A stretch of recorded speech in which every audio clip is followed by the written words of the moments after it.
आज हम जो है ना CSS को कवर करेंगे। हमने HTML काफ़ी हद तक कवर की है।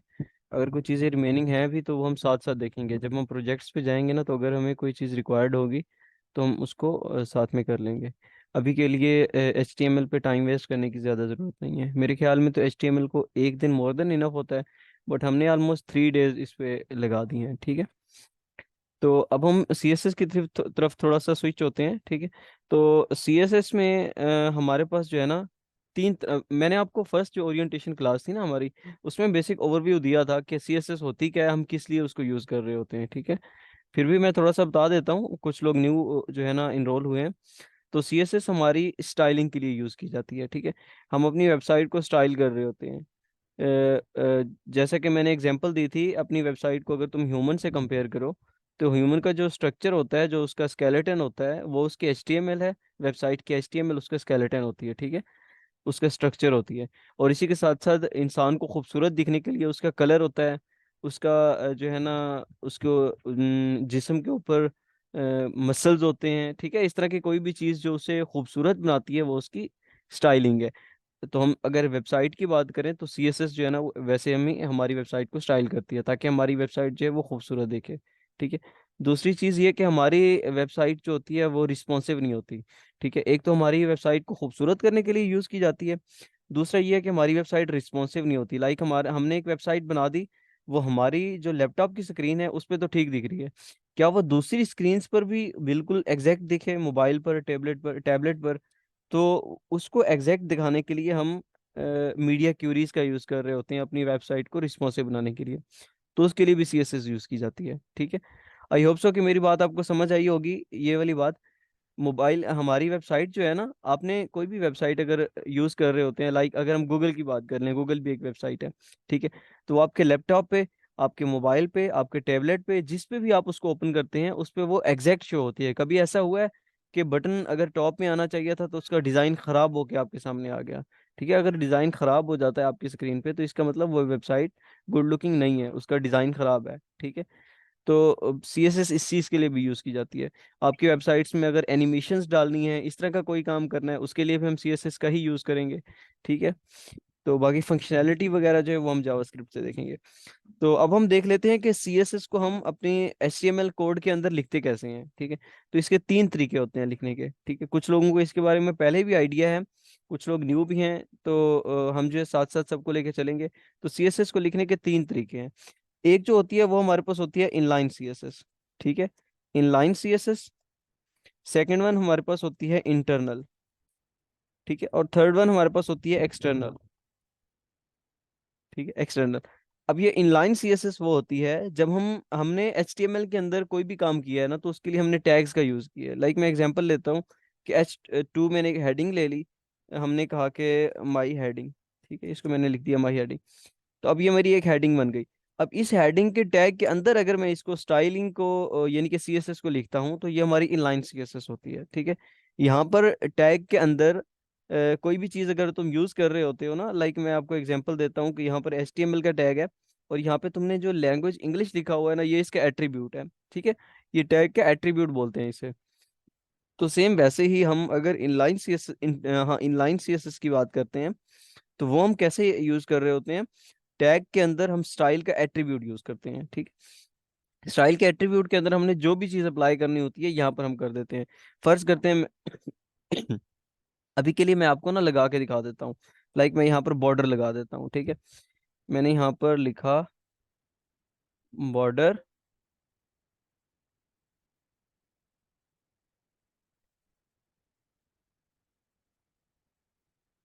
2px सॉलिड ब्लैक, ठीक है। तो ये प्रॉपर्टी हमारी जो है ना अप्लाई हो गई। मैं इसको ओपन विद लाइव सर्वर कर लेता हूँ।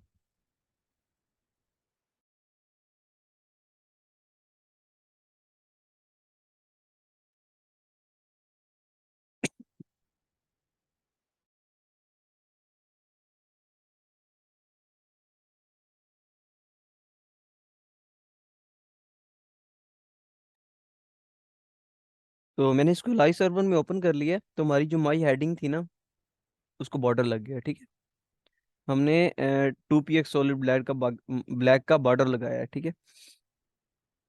तो अभी के लिए ये हमने बॉर्डर लगा दिया। आपने हमने कैसे लगाया इस चीज़ पे नहीं जाना, बट अभी के लिए हमने बस ये देख लिया कि हमने सीएसएस को, इनलाइन सीएसएस किस तरह से यूज़ करनी है। टैग के अंदर हम स्टाइल का एट्रीब्यूट यूज़ करते हैं, तो वो हमारे पास इनलाइन सीएसएस होती है।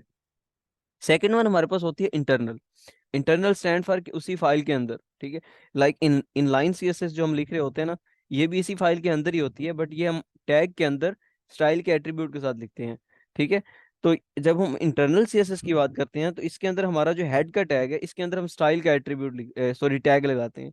जैसे हेड के अंदर टाइटल का टैग है, सेम वैसे ही हेड के अंदर हम स्टाइल का टैग लगाता है, ठीक है।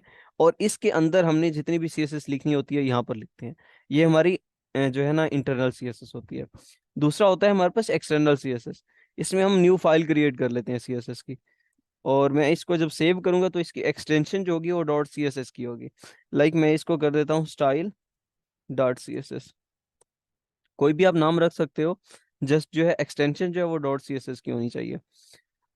अब अपना सीएसएस का सारा कोड इस एक्सटर्नल फाइल पे लिखोगे स्टाइल डॉट सीएसएस में, और इस स्टाइल डॉट सीएसएस को आपको लिंक करना पड़ेगा।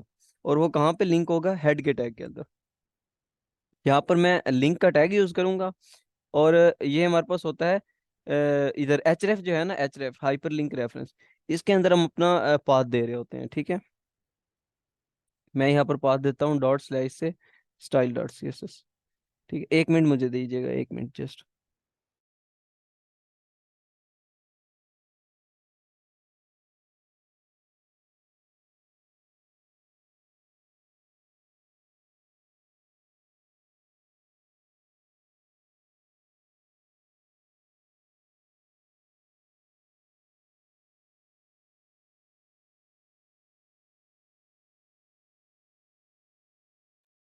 ओके, तो ये हमने सीएसएस की फाइल को अगर एक्सटर्नली यूज करना है, मतलब एक्सटर्नल सीएसएस की फाइल में अपना हमने सीएसएस का कोड लिखना है, तो इस तरह से हम लिंक का जो है टैग यूज करते हैं।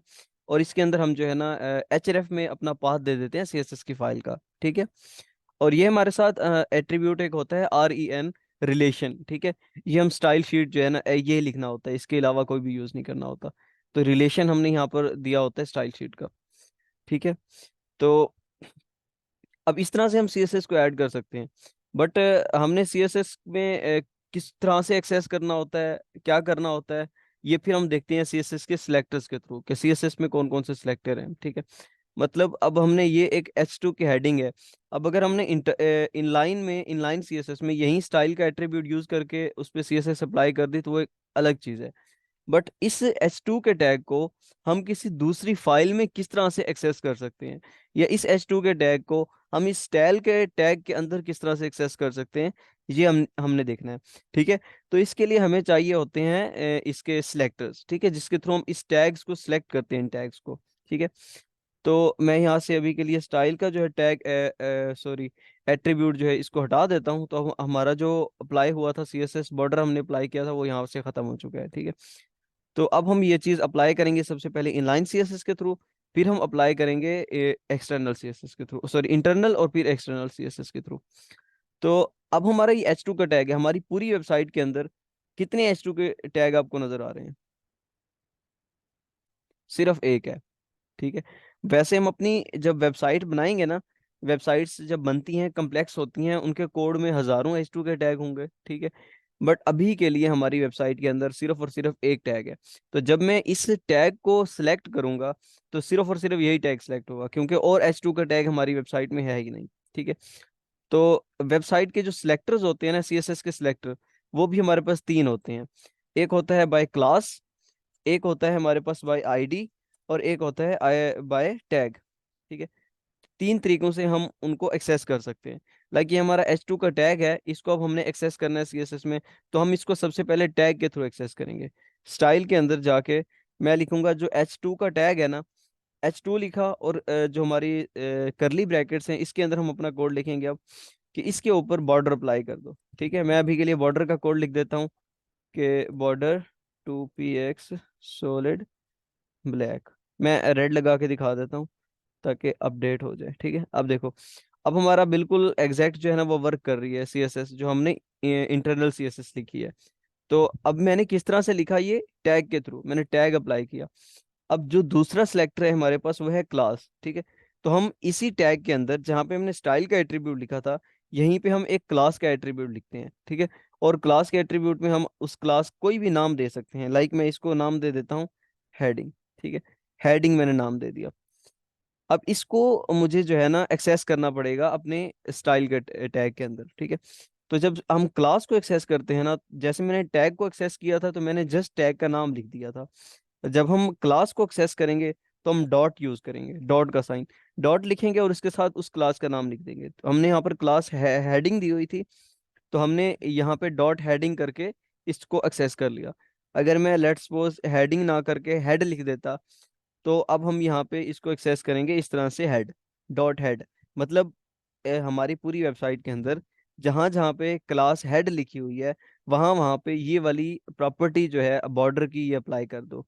अब के लिए मैं रेड ना करके मैं ग्रीन कर देता हूँ, ताकि आपको पता चले कि अपडेशन हुई है। अब आपके सामने ग्रीन जो है ना वो शो हो रही है, मैं येलो कर लेता हूँ। येलो।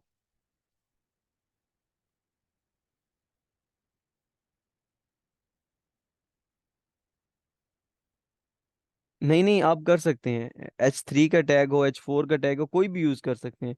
मैं जस्ट अभी के लिए H2 का यूज कर रहा था, आप H4 का कर लें। H4 की हेडिंग थोड़ी छोटी हो जाएगी, ये देखें। H2 की जो थी वो थोड़ी सी बड़ी थी, H1 की उससे बड़ी होगी। जो मर्जी आप यूज करना चाहें कर सकते हैं, ठीक है। तो अब देखो, हमने क्लास के थ्रू उसको एक्सेस किया और उससे बॉर्डर अप्लाई कर दिया, तो हमारी फंक्शनैलिटी जो है ना वो अप्लाई हो रही है। थर्ड वन जो होता है वो हमारे पास होता है आईडी, ठीक है। अब मैंने यहाँ पर लिखा, कुछ कहना चाह रहे हैं आप?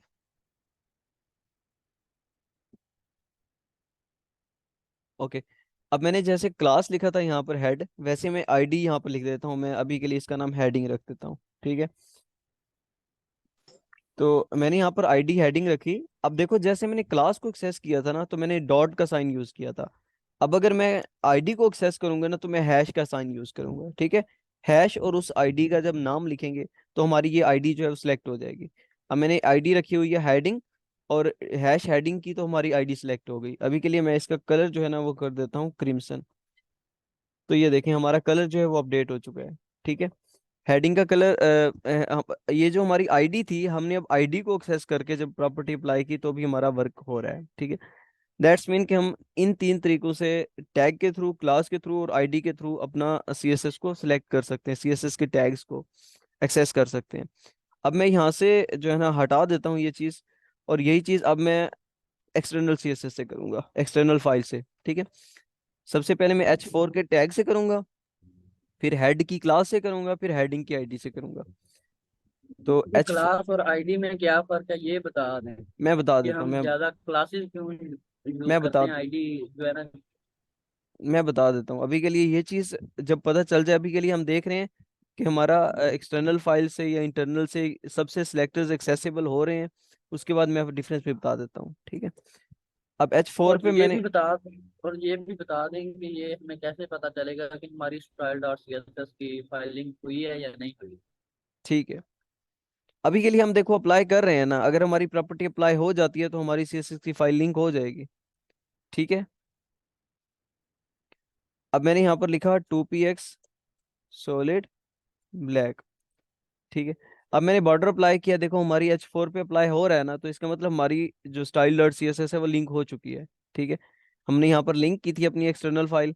तो अब हमने कुछ भी अप्लाई किया है यहाँ से, इस HTML की फाइल में जो हमारा H4 का टैग था, उसको हमने एक्सेस करके उस पर बॉर्डर अप्लाई किया है। तो ये अप्लाई हो रहा है एग्जैक्टली, ठीक है। तो इसका मतलब हमारी जो एक्सटर्नल फाइल थी वो लिंक हो चुकी है, ठीक है। अच्छा, अब हम इसी तरह से डॉट हेड भी करके देख लेते हैं क्लास के थ्रू। डॉट हेड तो अभी हमारा वर्क कर रहा है, हम इसको कलर को चेंज करके देख लेते हैं, ठीक है। तो हमारा वर्क कर रहा है। तीसरी चीज हम आईडी के थ्रू कर लेते हैं, हैश हेडिंग, तो भी हमारा वर्क कर रहा है, ठीक है। तो हमारी ये तीनों चीजें वर्क कर रही हैं। अब हम जरा देख लेते हैं कि इसमें डिफरेंस क्या है आईडी में और क्लास में, ठीक है। अब देखो, जो आईडी होती है ना, वो होती है यूनिक, ठीक है। लाइक अगर मैं एग्जांपल दूं आपको, तो आप स्टूडेंट है ना, स्टूडेंट की एक आईडी होती है, तो वो यूनिक होती है। अगर वो आईडी एक स्टूडेंट को असाइन कर दी है ना, तो वो किसी दूसरे स्टूडेंट को आप असाइन नहीं कर सकते। ठीक है। लेकिन जो क्लास होती है ना, आप ऐसे एग्जांपल इसको कंपेयर कर सकते हो कि क्लास जो होती है वो मोर देन वन स्टूडेंट के लिए होती है। लाइक अगर मैं एग्जांपल दूं कि एरेड की सॉफ्टवेयर इंजीनियरिंग का ए सेक्शन है फोर्थ सेमेस्टर, ठीक है। तो उसके अंदर वो क्लास जो है वो डिफरेंट स्टूडेंट्स के लिए हो सकती है, मतलब उस क्लास में मोर देन वन स्टूडेंट होंगे। बट जो आईडी होगी, आईडी अगर असाइन कर दी जाए तो वो सिर्फ एक स्टूडेंट की होगी, मोर देन वन स्टूडेंट की नहीं हो सकती। तो बिल्कुल इसी तरह से अगर मैं यहाँ पर बात करूँ, तो यहाँ पर जो हमारी क्लास है वो हम मोर देन, अब मैंने यहाँ पर हेड की क्लास दी, ठीक है। तो यही हेड की क्लास अगर मैं किसी और टैग के अंदर यूज करता हूँ तो मैं कर सकता हूँ, मुझे प्रॉब्लम नहीं होगी। बट आईडी जो है वो मैं अगर यहाँ पर हेडिंग की यूज कर रहा हूँ ना इस टैग के अंदर, तो मैं किसी दूसरे टैग के अंदर आईडी हेडिंग की यूज नहीं कर सकता। ठीक है, ये सबकी यूनिक होगी। ठीक है। तो ये बेसिकली क्लास और आईडी में जो है ना मेन डिफरेंस होता है। तो ये हमारे कुछ बेसिक चीज़ें थी कि हम सीएसएस का स्टार्टअप लेने के लिए किस तरह से हम अपना सीएसएस लिख सकते हैं, और हमारे सिलेक्टर्स कौन कौन से होते हैं सीएसएस के अंदर जिसके थ्रू हम सीएसएस के टैग्स को सिलेक्ट करते हैं। ठीक है। अब हम जरा देख लेते हैं, अब सीएसएस को स्टार्ट कर लेते हैं कि हम कोई भी फंक्शनैलिटी प्रॉपर्टीज जो है ना अप्लाई किस तरह से करते हैं, अगर ये काम हमने करना है तो वो कैसे करेंगे, ये काम करना है तो कैसे करेंगे। ठीक है। अच्छा, अभी के लिए मैं क्लास जो है ना ऑलमोस्ट ज्यादा लोग यूज कर रहे होते हैं, ठीक है। आईडी जो है ना बहुत कम लोग यूज करते हैं, कर भी सकते हो आप, क्लास का भी यूज कर सकते हो, आईडी का भी यूज कर सकते हो। हम जो है ना यहाँ पर क्लास के थ्रू एक्सेस कर लेते हैं अभी के लिए। ठीक है। तो सीएसएस के अंदर हमसे हम सबसे पहले हम अपनी प्रॉपर्टी देख लेते हैं कलर की। ठीक है। मतलब हमारा जो टेक्स्ट है ना, उस टेक्स्ट का अगर मैं कलर चेंज करना चाहूँ, माई हेडिंग हमारा टेक्स्ट है, ठीक है, इसका मैं अगर कलर चेंज करना चाहता हूँ तो मैं किस तरह से कलर चेंज करूंगा। तो हमारे पास सिंपल प्रॉपर्टी होती है कलर। ठीक है। वैसे कलर के स्पेलिंग होती है COLOUR, बट सीएसएस के अंदर सीएसएस इसके कलर होंगे, कलर के स्पेलिंग है COLOR। ठीक है।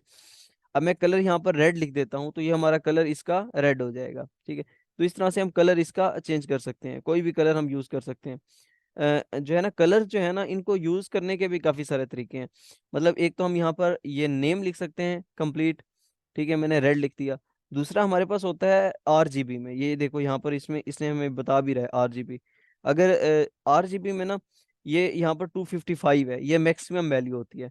यानी कि अगर मैं 255 255 255 कर देता हूँ ना, तीनों वैल्यूज, तो ये एक मैक्सिमम, ये एक नंबर बन जाएगा, ये कोई कलर बन जाएगा। ठीक है, इन तीनों का कॉम्बिनेशन, ये बेसिकली RGB होता है, रेड ग्रीन ब्लू। ठीक है। रेड ग्रीन और ब्लू इन तीन का मिक्सचर होता है। मैं आपको करके दिखा देता हूँ, मैं यहाँ पर लिख देता हूँ RGB, और यहाँ पे रेड की वैल्यू मैं डाल देता हूँ 200, ग्रीन की वैल्यू 30, और ब्लू की वैल्यू मैं डाल देता हूँ 120। ठीक है। तो ये मिला के एक कलर हमारे पास बन गया। ठीक है, इस तरह का कलर कुछ बन गया। तो ये इस तरह से कॉम्बिनेशन होता है। अगर मैं इसको कर देता हूँ 250, और इसको भी कर देता हूँ 250, इसको भी कर देता हूँ 250, तो ये हमारे पास कोई और कलर बन गया। देखो ये हमारे पास वाइट कलर जो है ना वो बन गया है।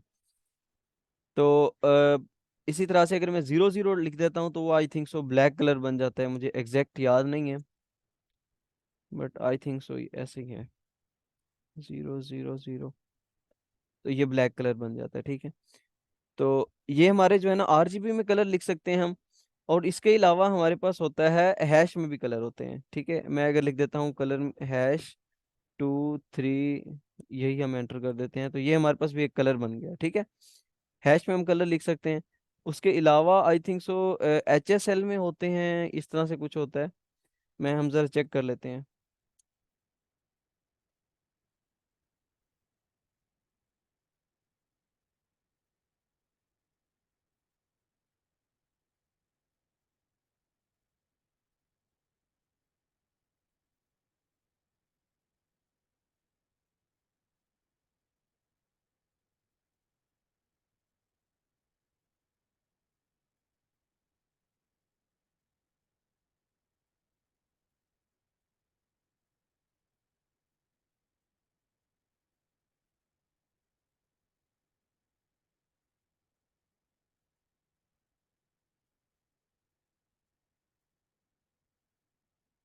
ये देखें, एक हमारे पास होता है आरजीबी। ठीक है, आरजीबी मैंने आपको बता दिया, रेड ग्रीन एंड ब्लू का मिक्सचर होता है। ठीक है, दूसरा हमारे पास होता है एच ई एक्स। ठीक है, एच ई एक्स में हम जो है हैशिंग में वैल्यूज लिख रहे होते हैं। ठीक है, ये देखो, एच ई एक्स में ना उसने बताया है कि हैशिंग में पहली जो दो वैल्यूज होती है ना, वो भी बेसिकली आरजीबी होता है। पहली दो वैल्यूज जो होती हैं वो रेड को शो कर रही होती हैं, फिर दो ग्रीन को, फिर दो ब्लू को। ठीक है, तो ये भी रेड ग्रीन और ब्लू का ही मिक्सचर होता है, बट ये हैशिंग में हो रहा होता है। ठीक है, जैसे हमने अभी देखा था ना कि रेड ग्रीन और ब्लू की मैं जीरो जीरो वैल्यूज लिख रहा था, तो वो ब्लैक कलर बन रहा था। तो यहाँ पर अगर रेड और ग्रीन और ब्लू की जीरो जीरो वैल्यू लिख देते हो तो ये ब्लैक कलर बन जाता है। ठीक है, इसी तरह से हमारे पास एच एस एल होता है, एच एस एल के थ्रू आप जो है ना कलर दे सकते हो। अच्छा, ये हाँ, ये जो तीन चीजें होती है ना, एच एस एल भी तीन चीजों का कॉम्बिनेशन होता है। ये देखो, hue, H stand for hue, H stand for saturation और एल स्टैंड फॉर लाइटनेस। ठीक है, तो इन तीन चीजों का मिक्सचर बना के कलर बनाया जाता है। लाइक यहाँ पर हमारे पास जो ये देखो, ये जो एग्जांपल इसने दी हुई है, यहाँ पर ह्यू जो है वो जीरो है, और सेचुरेशन उसने 100% लिखी हुई है, और लाइटनेस उसने 50% की हुई है। तो इन तीनों को मिला के एक कलर बन गया हमारे पास। ठीक है, रेड कलर बन गया। इसी तरह से यहाँ पर देखो, ये सारी इसने एग्जांपल दी हुई हैं कि इतनी इतनी वैल्यूज लेके हमारे पास एक कलर बन गया। ठीक है, तो ये डिफरेंट वे में जो है ना कलर्स बन रहे हैं। ये भी आप जो है ना इसको देख लेना। सारी चीजें वैसे करने की जरूरत नहीं है, अगर आपको एक एक भी चीज पता है ना तो वो मोर देन इनफ है। ठीक है, ओके। तो ये हमारा हो गया कलर। इसी तरह से फिर हमारा बैकग्राउंड कलर भी होता है, मतलब हमारा ये टेक्स्ट है ना। अब अगर मैं बात करूं इस हेडिंग की, तो ये हेडिंग कितनी विड्थ कवर कर रहा है, मैं एक मिनट जिससे पूछूंगा वो बताएगा मुझे। आसिफ, आसिफ क्लास में है, Asif Ali.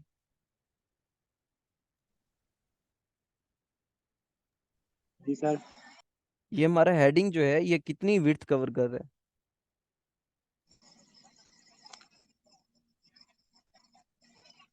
No idea sir. Okay,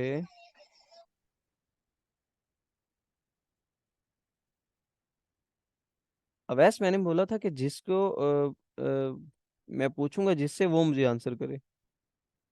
I know class में कुछ लोग हैं जिनको ऑलरेडी पहले से काफ़ी चीज़ें पता हैं, बहुत अच्छी बात है।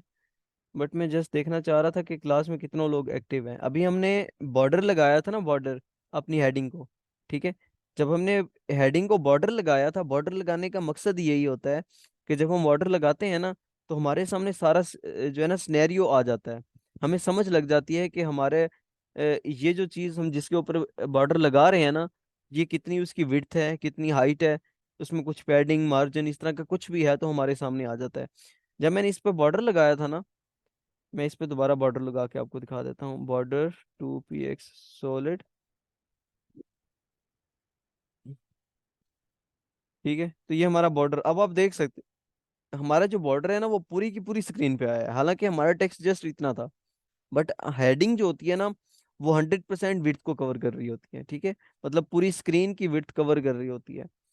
क्योंकि इसका जो स्कोप होता है ना, ये ब्लॉक स्कोप होते हैं। ठीक है, ब्लॉक वो होती हैं, ब्लॉक स्कोप उनका होता है जो 100% विड्थ कवर करती हैं।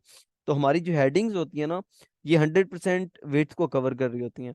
अब अगर मैं इसका बैकग्राउंड कलर जो है ना करता हूँ, बैकग्राउंड कलर की हमारे पास प्रॉपर्टी होती है, मैंने रख दिया ब्लू। तो अब वो बैकग्राउंड कलर भी पूरी स्क्रीन पर आएगा, मतलब पूरी 100% विड्थ कवर करेगा, क्योंकि हेडिंग जो है वो 100% विड्थ कवर कर रहा है। ठीक है, अगर मैं इसकी विड्थ कम कर देता हूँ, ठीक है, तो वो फिर हो जाएगा मैनेज कि जितना उसका है, मैं उसकी विड्थ रख देता हूँ, लेट्स सपोज 200 पिक्सल। तो वो 200 पिक्सल पे ही आएगा, उसका बॉर्डर भी, उसकी कलर भी, बैकग्राउंड कलर भी। ठीक है, बट अभी के लिए उसने 100% विड्थ ली हुई है, तो वो पूरी की पूरी स्क्रीन पर हमारा बैकग्राउंड कलर आ रहा है। ठीक है, तो ये हमारे पास कलर और बैकग्राउंड कलर की प्रॉपर्टीज हैं। जैसे हम कलर्स डिफरेंट तरह से मैनेज कर सकते थे, ले सकते थे कलर्स के अंदर, हमने देखा है, इसी तरह से बैकग्राउंड कलर में भी आप ले सकते हैं, आरजीबी में। ठीक है, एचएसएल में या हैशिंग की फॉर्म में हैश यूज करके, इन तीनों तरह से आप, इस तीनों तरह से ना आप लोग यूज कर सकते हैं कलर्स को, बैकग्राउंड कलर्स को। ठीक है, अच्छा, किसी का कोई क्वेश्चन होता है तो आप पूछ लिया करें। अभी तक के लिए आपको कोई क्वेश्चन है तो आप पूछ सकते हैं।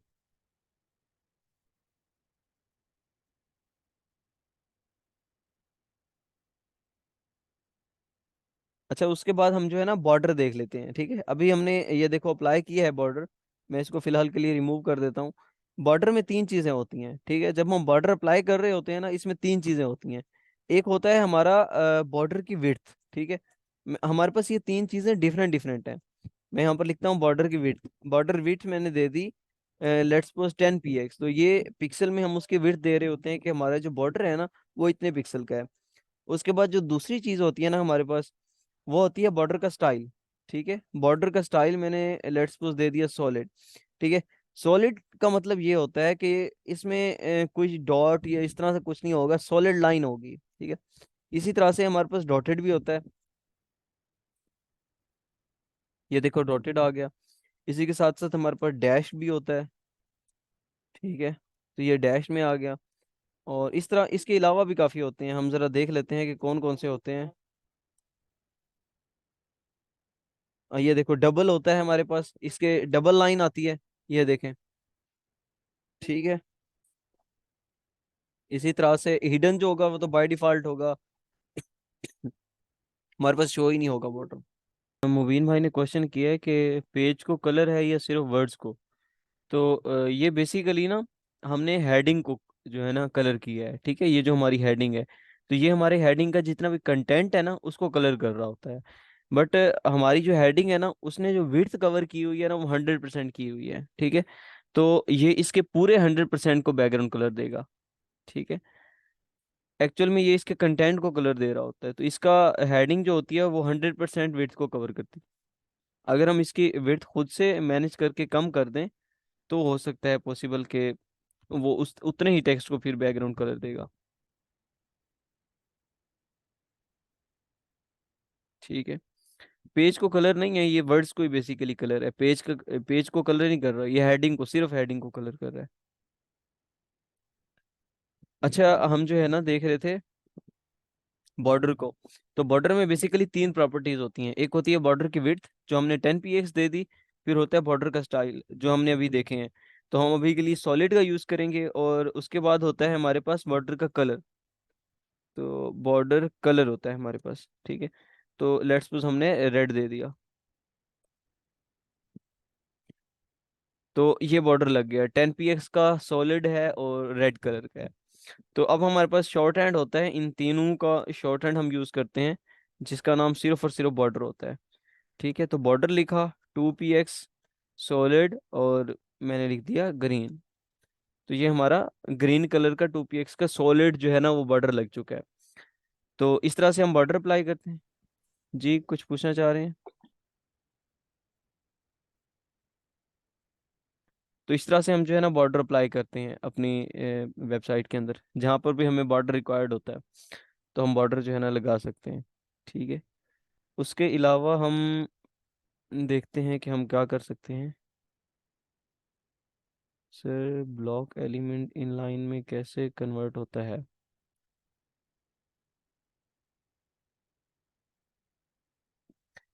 हम आगे इसको वन बाई वन देखेंगे।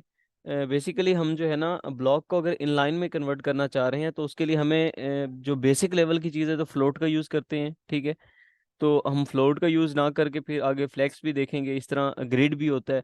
बट हम जो है ग्रिड नहीं करेंगे, हम फ्लेक्स को करेंगे। ठीक है, इन दोनों में से एक चीज़ हो जाए तो वो मोर देन इनफ होती है। ठीक है, एक चीज़ इनलाइन होती है, अगर किसी को इस बारे में आइडिया नहीं है, जैसे मैंने बताया है ना कि ब्लॉक स्कोप होता है। ठीक है, अभी हेडिंग है ना इसने 100% विड्थ कवर की हुई है, तो ये ब्लॉक है। इनलाइन वो होता है जिसमें अगर जो टेक्स्ट है ना वो उसने सिर्फ और सिर्फ टेक्स्ट को कवर करे। लाइक अगर मैं पैराग्राफ की बात करूँ ना तो पैराग्राफ जो होता है वो इनलाइन होता है। I think so, let me check. मैं यहाँ पर लिखता हूँ लोरम इप्सम, मुझे कंफर्म नहीं है इसका, हम चेक कर लेते हैं। ठीक है, और इस पैराग्राफ को मैं देता हूँ BGC रेड। इसका भी, ये भी ब्लॉक ही है। ठीक है, इसको देखो ये पूरी 100% वेट ले रहा है। ठीक है, और हाँ पैराग्राफ तो एग्जैक्टली 100% ही लेगा वैसे। हम्म, ठीक है। इनलाइन बनाने के लिए हम फिर उसके अंदर काफ़ी चीज़ें आगे यूज़ करेंगे हम जब इसको डिटेल में देखेंगे। अभी के लिए वहाँ तक जाने की ज़रूरत नहीं है। जब हम वहाँ पे पहुँचेंगे तो हम देख लेंगे कि हम इसको क्या कुछ कर सकते हैं, ठीक है। तो उसके अलावा हम ये देख सकते हैं, मैं अभी के लिए यहाँ पर बैकग्राउंड कलर को कमेंट कर देता हूँ। और ये हमारी हेडिंग जो है, ये मैं इसको अभी के लिए पैराग्राफ को हटा ही देता हूँ। हेडिंग को हमने एक बॉर्डर दिया हुआ है, ठीक है। मैं हेडिंग की ना विड्थ थोड़ी सी कम कर लेता हूँ, मैं इसकी विड्थ कम कर देता हूँ 200 पिक्सल, ठीक है। तो ये मैंने इसकी विड्थ कम कर दी है, ठीक है। अब अब हमारे पास ना दो चीज़ें होती हैं, एक होती है मार्जिन और एक होता है पैडिंग, ठीक है। अब ये मार्जिन और पैडिंग क्या होता है, मैं ज़रा आपको पेंट ओपन करके इसमें समझा देता हूँ, ऐसे शायद आपको ना समझ आए। अब ये हमारे पास एक बॉक्स है, ठीक है, ये बॉक्स है, ठीक। अब इस बॉक्स को अगर हम यहाँ से मूव करवा के यहाँ पे लेके आते हैं, ये मैंने उसको मूव करवा दिया, ठीक है। तो मैंने उसको मार्जिन लगाया। मार्जिन बेसिकली कहाँ से लगता है, आउटर साइड से, बॉक्स के बाहर से।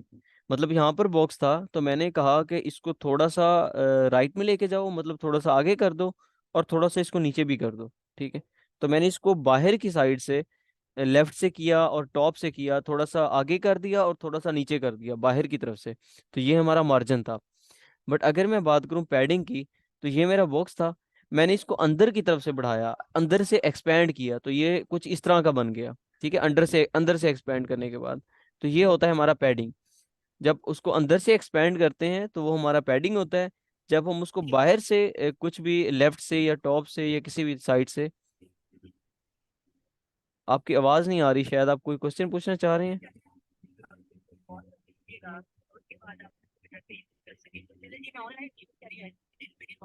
हसनैन अनवर।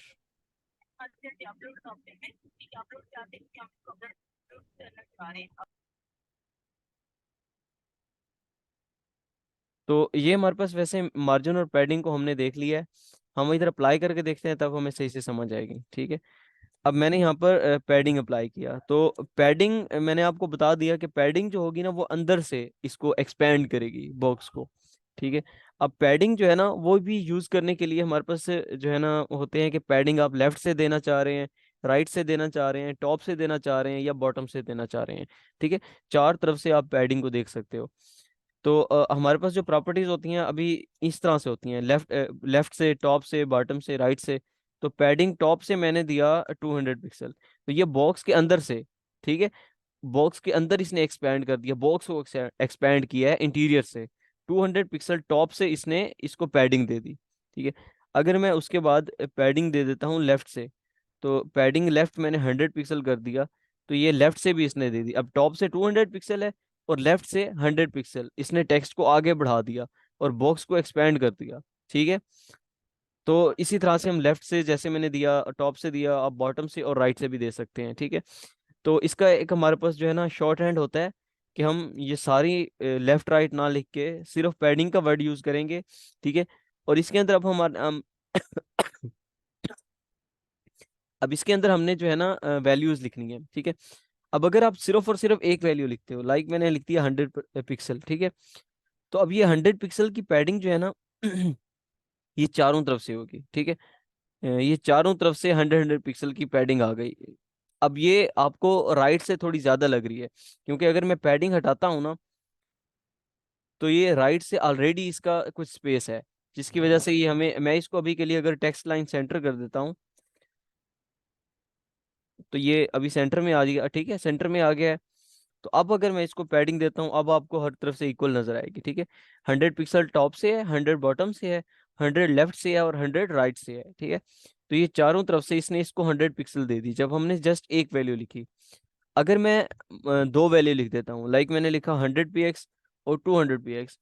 अब ये जो 100 पिक्सल होगा ना पहली वैल्यू, वो होगा टॉप से और बॉटम से, और जो दूसरी वैल्यू होगी ना वो होगी लेफ्ट से और राइट से, ठीक है। अब देखो, टॉप से बॉटम से इसने इसको दिया 100 पिक्सल, और लेफ्ट राइट से इसने इसको दे दिया 200 पिक्सल, ठीक है। तो हमने जब दो वैल्यूज लिखी तो ये इस तरह से अप्लाई हुई। इसी तरह से अगर हम चार वैल्यूज लिखते हैं ना, तो वो चारों साइड से डिफरेंट होंगी। मतलब अगर आप चारों तरफ से डिफरेंट वैल्यू देना चाह रहे हैं, या तीन तरफ से भी आपने अगर डिफरेंट वैल्यू देनी है, तो फिर आपको चार वैल्यूज लिखनी पड़ेंगी।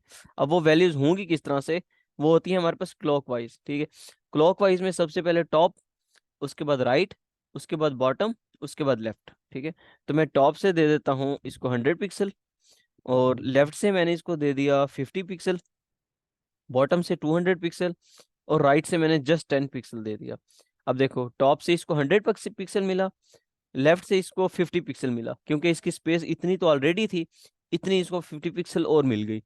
बॉटम से 200 पिक्सल, और लेफ्ट से इतनी इसकी ऑलरेडी थी, तो 10 पिक्सल जस्ट इसकी जो है ना इंक्रीज हुई है। ठीक है, मैं इसकी विड्थ 200 पिक्सल ना करके अगर मैं 150 पिक्सल कर देता हूँ, पैडिंग को मैं रिमूव करता हूँ, 150, और कम कर लेते हैं 100 पिक्सल। अब ऑलमोस्ट जो है ना ये फिट हो गई है। अब आपको समझ आएगी।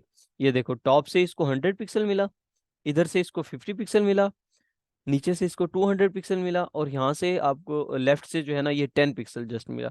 तो आपने अगर चारों तरफ से डिफरेंट डिफरेंट वैल्यू लगानी हो, तो आप इस तरह से 4 वैल्यूज दे सकते हैं, और क्लॉकवाइज चलेगा, पहले टॉप से, फिर राइट से, फिर बॉटम से, फिर लेफ्ट से। ठीक है, अगर आपने टॉप से बॉटम से सेम देनी है और लेफ्ट राइट से सेम देनी है, तो आपको 2 वैल्यूज देनी पड़ेंगी। जो पहली वैल्यू होगी वो टॉप और बॉटम के लिए होगी, दूसरी वैल्यू जो होगी वो लेफ्ट और राइट के लिए होगी। ठीक है, अगर आप चारों तरफ से सेम वैल्यू देना चाह रहे हैं, तो फिर आपको सिर्फ और सिर्फ एक वैल्यू लिखनी पड़ेगी। ठीक है, वो वैल्यू लिखने के बाद, हमने रिकॉर्डिंग स्टार्ट की थी। हाँ, रिकॉर्डिंग चल रही है। अच्छा, तो वो एक वैल्यू लिखने के बाद आपकी वो चारों तरफ से सेम वैल्यू जो है ना अप्लाई हो जाएगी। ठीक है, तो ये हमारा पैडिंग था, और इसी तरह से हमारे पास होता है मार्जिन। अब मार्जिन क्या होता है, मैंने आपको बताया था कि मार्जिन जो होता है ना एक्सटीरियर साइड से लगता है, मतलब बॉक्स को मूव करवाने के लिए यूज किया जाता है। अब हमारा बॉक्स आपको नजर आ रहा होगा साइड से जो है ना ऑलमोस्ट दीवारों से चिपका हुआ है। ठीक है, तो जब मैं इसको मार्जिन अप्लाई करूंगा, जैसे हमने पैडिंग अप्लाई की थी ना, वैसे ही हमारी मार्जिन है। लाइक मैं अगर मार्जिन टॉप यूज करता हूँ, अगर मैं इसको 200 पिक्सल देता हूँ, तो ये 200 पिक्सल टॉप से बॉक्स को नीचे लेके आ गया। ठीक है, अब हमारा जो पैडिंग था, पैडिंग में हमारा अंदर से बॉक्स जो है ना वो बढ़ रहा था। ठीक है, और मार्जिन से क्या हो रहा है, हमारा बॉक्स मूव हो रहा है। अगर मैंने 200 पिक्सल टॉप से दिया, तो ये 200 पिक्सल टॉप से इसने बॉक्स को आगे की तरफ मूव करवा दिया। ठीक है, और इसी तरह से अगर मैं मार्जिन बॉटम देता हूँ या कोई भी अप्लाई करता हूँ, तो वो इसी तरह से अप्लाई हो जाएगा। और सेम वैसे ही अगर मैं अकेला मार्जिन लिखता हूँ, ठीक है, तो 200 पिक्सल लिखा, तो ये चारों तरफ से इसने 200 पिक्सल ले लिया। आपको नजर आ रहा होगा, देखो 200 पिक्सल टॉप से है, 200 पिक्सल लेफ्ट से है, और बॉटम से भी इसके बाद 200 पिक्सल है। ठीक है, इसी तरह से राइट में भी है। राइट में अभी के लिए हमें शो नहीं हो रहा, लेकिन अगर आगे हम कोई भी चीज़ लाइक हम एक और बॉक्स बनाएंगे, तो वो 100 px की स्पेस छोड़ने के बाद 200 पिक्सल की, और आगे दोबारा वो दूसरा बॉक्स आएगा। ठीक है, क्योंकि 200 पिक्सल इसका मार्जिन है। ठीक है, समझ आइए। किसी को कोई इशू है, कोई कंफ्यूजन है, तो आप पूछे मेरे से इस बारे में।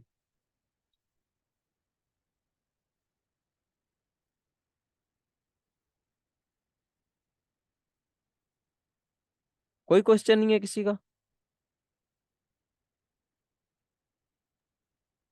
सर जी, आपकी आवाज़ कट गई थी, दोबारा रिपीट करें। सर जैसे हमारी पैडिंग क्लॉकवाइज होती है, हम लोग हम्म, एक ही वर्ड यूज करके, तो सर मार्जिन भी हम इस तरह से कर सकते हैं। Exactly exactly. अब जैसे मैंने अभी बताया आपको कि मार्जिन जो है वो भी बिल्कुल पैडिंग की तरह ही है। मार्जिन लेफ्ट यूज कर सकते हो, मार्जिन राइट यूज कर सकते हो। पॉसिबल है कि वेबसाइट में आपको कोई ऐसा सिनेरियो आ जाए, जस्ट आपने लेफ्ट से यूज करनी है मार्जिन, तो आप उसको लेफ्ट में मार्जिन यूज कर लो। मार्जिन लेफ्ट की प्रॉपर्टी, ठीक है, मार्जिन लेफ्ट। ठीक है, इसी तरह से अगर आपने राइट में यूज करनी है, तो मार्जिन राइट की प्रॉपर्टी। अगर आपने बॉटम से यूज करनी है, तो मार्जिन बॉटम। ठीक है, और इसी तरह से मार्जिन टॉप। तो अगर आपने चारों तरफ से अगर आपने ये चारों तरफ से थोड़ी थोड़ी देनी है, मतलब हो सकता है कि चारों तरफ से सेम देनी हो, या चारों तरफ से डिफरेंट देनी हो, या दो तरफ से देनी है, तो फिर आपने जस्ट एक वैल्यू वर्ड लिखना है मार्जिन, और आपने इस तरह से जो है ना ये लिख देना है। लाइक अगर आपको, हाँ ऐसा भी हो सकता है। एक और एग्जांपल लेते हैं कि हमने तीन तरफ से देनी थी मार्जिन, और एक तरफ से हमें देनी ही नहीं थी। फर्ज करते हैं कि हमने बॉटम में नहीं देनी थी, ठीक है, और आपने टॉप से देनी थी, राइट से देनी थी, और लेफ्ट से देनी थी। तो फिर आप कैसे करोगे? तो सबसे पहले मैंने टॉप में दिया 100 पिक्सल, उसके बाद मैंने राइट में दिया 200 पिक्सल, उसके बाद बॉटम में मुझे नहीं चाहिए तो मैं बॉटम में 0 px लिख दूंगा, ठीक है। और इसी तरह से लेफ्ट में मुझे 10 px चाहिए तो मैं 10 px अप्लाई कर दूंगा, ठीक है। तो ये हमारी हो गई 4 वैल्यूज डिफरेंट। और अगर हमें टॉप बॉटम से सेम चाहिए और लेफ्ट राइट से सेम चाहिए तो मैंने लिख दिया 2 वैल्यूज लिखूंगा, 100 px और 200 पिक्सल, ठीक है। जो 100 पिक्सल होगा पहली वैल्यू वो टॉप और बॉटम से होगी, और जो दूसरी वैल्यू होगी वो हमारी लेफ्ट और राइट से होगी, ठीक है। और अगर हम चारों तरफ से सेम वैल्यू देना चाह रहे हैं, लाइक हम चारों तरफ से 100 पिक्सल की देना चाह रहे हैं, तो हम 100 पिक्सल लिखेंगे और वो ऑल द साइड्स जो है ना अप्लाई हो जाएगी। देखो यहाँ से टॉप से भी 100 पिक्सल है, लेफ्ट से भी 100 पिक्सल है, बॉटम से भी 100 पिक्सल है। मेरे स्क्रॉल करने से जस्ट वो इतना जा रहा है ऊपर, क्योंकि 100 पिक्सल का उसका मार्जिन है। तो उसके बाद जो है ना, अगर मैं अभी के लिए आपको दिखाऊं, जो बॉडी का टैग है ना उस पे मैं बॉर्डर अप्लाई कर देता हूँ, 2 px सॉलिड ग्रीन। तो ये हमारी पूरी की पूरी बॉडी पे देखो आ गया, ठीक है। अब आपको नजर आ रहा होगा ये टॉप पे 100 पिक्सल है, लेफ्ट से 100 पिक्सल मार्जिन है, बॉटम से भी 100 पिक्सल मार्जिन है। अगर मैं मार्जिन को रिमूव कर देता हूँ तो ये देखो हमारी बॉडी इतनी बच गई है, ठीक है। ये हमारा बॉक्स जो है यहाँ पर शो हो रहा है, तो ठीक है। अब ये देखो हमारा बॉक्स यहाँ पे शो हो रहा है और कोई मार्जिन पैडिंग नहीं है। बट अब अगर मैं मार्जिन को इनेबल कर देता हूँ 100 पिक्सल, तो अब देखो चारों तरफ से, यहाँ से भी 100 पिक्सल है, यहाँ से भी 100 पिक्सल है, यहाँ से भी 100 पिक्सल है, और इस तरफ से भी 100 है, ठीक है। इस तरफ से भी 100 है। जब हम अगर कोई और बॉक्स क्रिएट करते हैं या कुछ भी और क्रिएट करते हैं तो वो 100 पिक्सल की स्पेस छोड़ने के बाद आगे आएगा, शिफ्ट हो जाएगा, ठीक है। तो ये हमारे मार्जिन और पैडिंग थी। आई होप सो कि इनकी काफ़ी हद तक समझ आ गई होगी। इस तरह से हमारे पास मार्जिन 0% और जो है ना पैडिंग 0% का क्या मतलब होता है? जब हम इमेजेस वगैरह को जो है ना यूज करते हैं ना, तो हम लिखते हैं जी, कि पैडिंग 0% और मार्जिन 0%। तो उसका क्या काम होता है? अभी देखो मैंने इसको मार्जिन और पैडिंग को रिमूव कर दिया है, ठीक है। मैं बॉडी के ऊपर भी हटा देता हूँ बॉर्डर। देखो मैंने सिर्फ और सिर्फ एक हेडिंग ली है और उस हेडिंग पे मैंने जो है ना बॉर्डर अप्लाई किया है। तो ये टॉप से कुछ स्पेस ले रहा है और ये लेफ्ट से भी कुछ स्पेस ले रहा है, ठीक है। ये यहाँ से दीवारों से चिपका नहीं हुआ, ये कुछ भी कुछ स्पेस यहाँ पे इसने रखी हुई है, ठीक है। अब इस स्पेस को अगर मैं रिमूव करना चाह रहा हूँ तो मैं इसकी पैडिंग और मार्जिन, ये बेसिकली पैडिंग मार्जिन की वजह से आ रहा होता है। आज एक स्टूडेंट ने मुझे जब टास्क सबमिट करवाया था, शायद आई थिंक फीमेल ही थी, तो वो मेरे से ये चीज़ पूछ रही थी कि सर इसमें स्पेसिंग आ रही है साइड से, तो ये मार्जिन पैडिंग की वजह से होता है। अगर मैं इसका मार्जिन 0 px कर देता हूँ और इसी तरह से पैडिंग भी मैं इसका 0 px कर देता हूँ, आई थिंक सो हमें बॉडी का भी करना पड़ेगा। बॉडी का मैं कर देता हूँ, बॉडी पे भी लिख सकते हो या आप स्टैरिक का भी यूज़ कर सकते हो, ठीक है। स्टैरिक के ऊपर आप जो है ये चीज़ अप्लाई कर दोगे तो ये बॉडी को थोड़ा सा मार्जिन पैडिंग आ रहा होता है। अभी देखो ये हमारी टॉप और लेफ्ट से चिपक गया, ठीक है, दीवारों से। तो हम इसकी मार्जिन पैडिंग जो है वो 0 px कर सकते हैं या 0% या कुछ भी आप लिख सकते हो।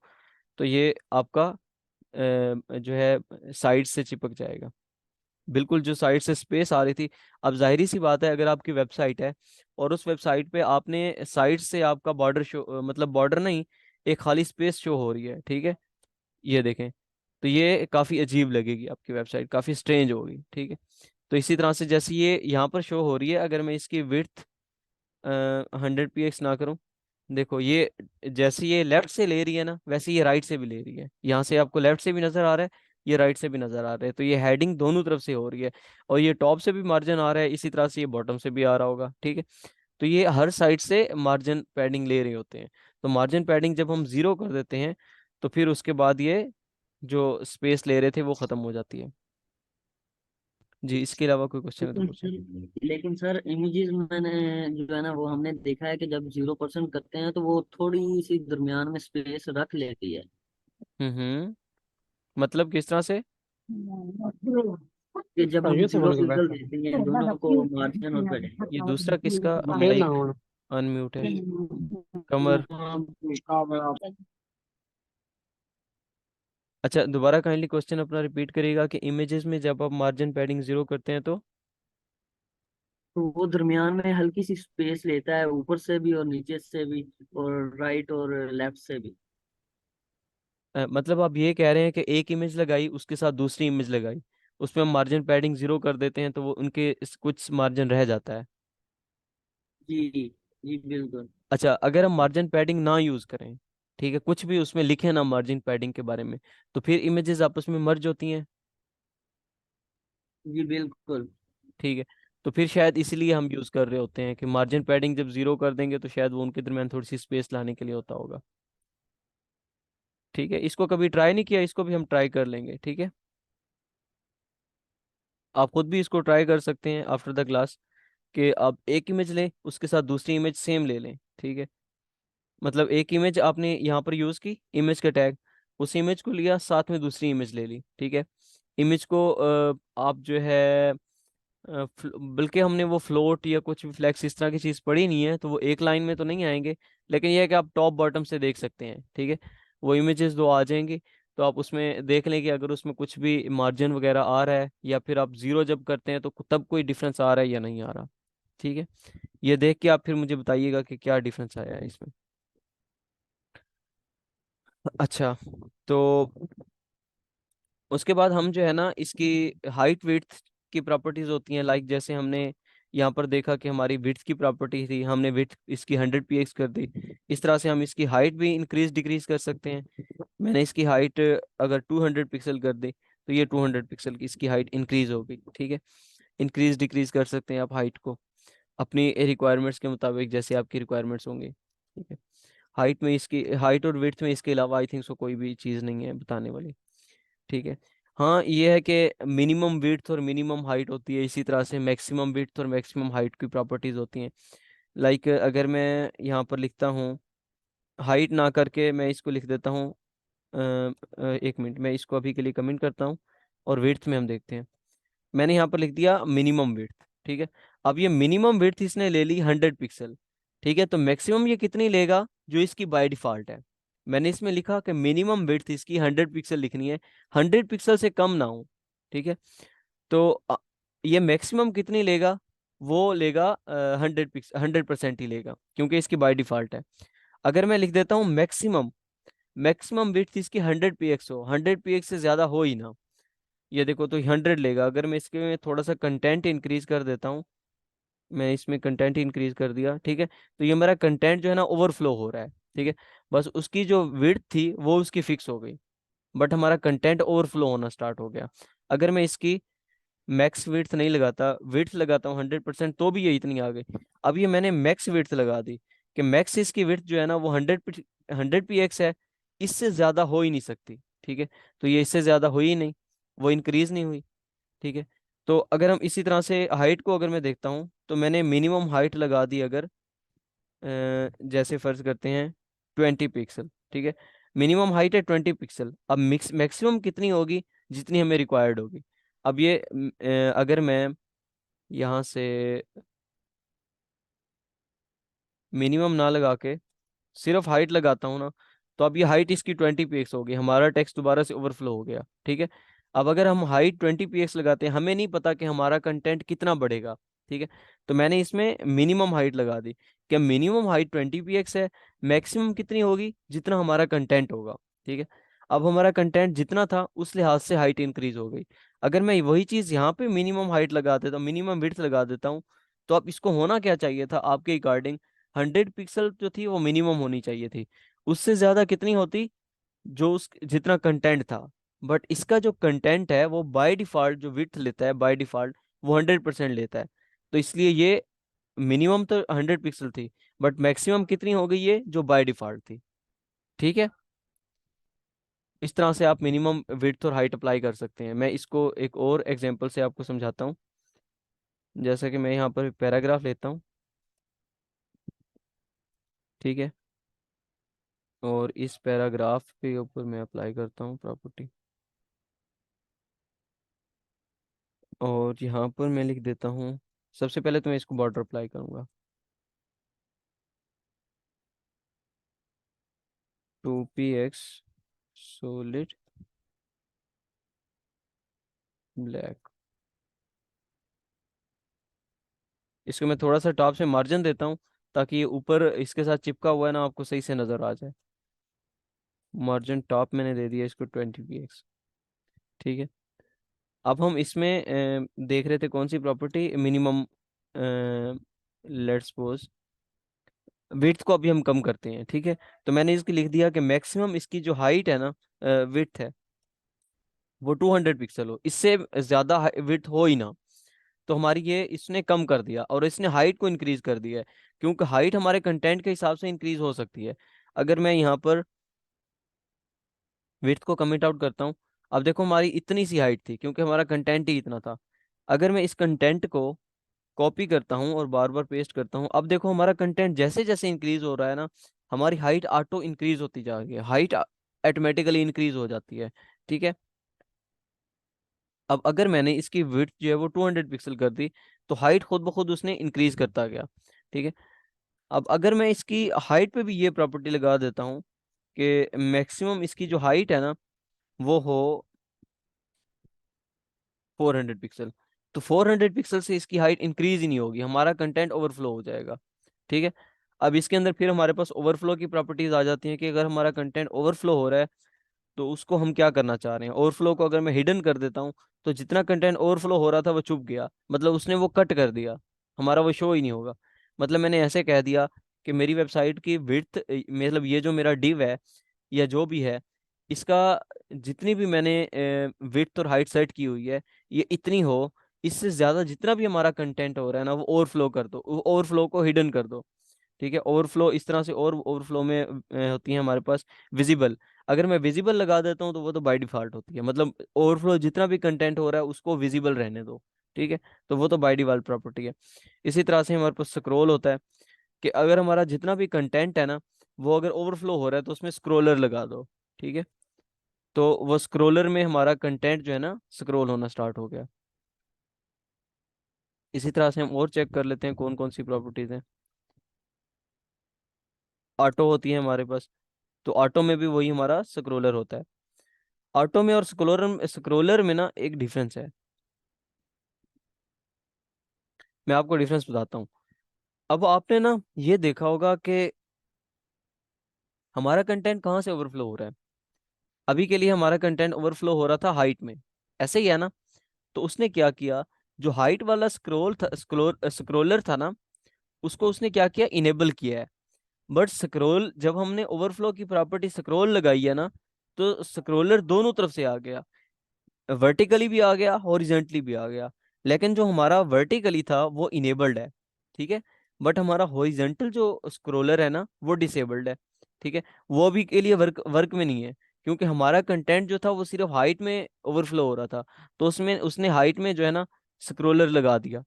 बट विड्थ में हमारा कंटेंट ओवरफ्लो था, हो ही नहीं था, तो उसने उसको डिसेबल्ड रखा। बट अगर मैं इसमें ऑटो रखता हूँ ना, तब क्या होता है कि जिस तरफ हमारा डेटा ओवरफ्लो हो रहा है सिर्फ उस तरफ स्क्रोलर शो करेगा। लाइक हमारा हाइट में शो हो रहा था हाइट में हमारा स्क्रोलर शो हो रहा था, तो उसने हाइट में जस्ट शो किया।